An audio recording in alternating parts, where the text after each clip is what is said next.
সরকারি জমি দখল করে খামার তৈরির অভিযোগ। তৃণমূল নেতা রঞ্জন শীল শর্মার খামারে চলল বুলডোজার। পুলিশকে নিয়ে খামার ভেঙে দিলেন বিডিও। জলপাইগুড়ির রাজগঞ্জের ঘটনা।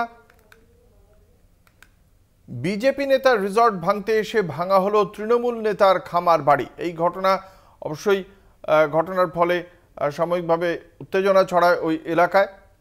আপনারা দেখতে পাচ্ছেন সেই ছবি। তৃণমূল নেতা রঞ্জন শীল শর্মার যে খামার বাড়ি ভেঙে দেওয়া হচ্ছে সেই খামার বাড়ি বুলডোজার নিয়ে এসে ভেঙে দেওয়া হলো।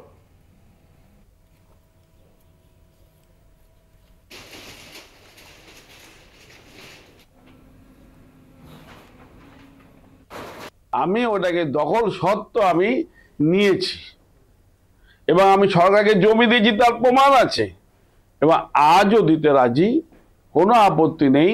কারণ আমার ওটা জমি নয়, জমি সরকারের জমি সরকার নেবে, তাতে আমি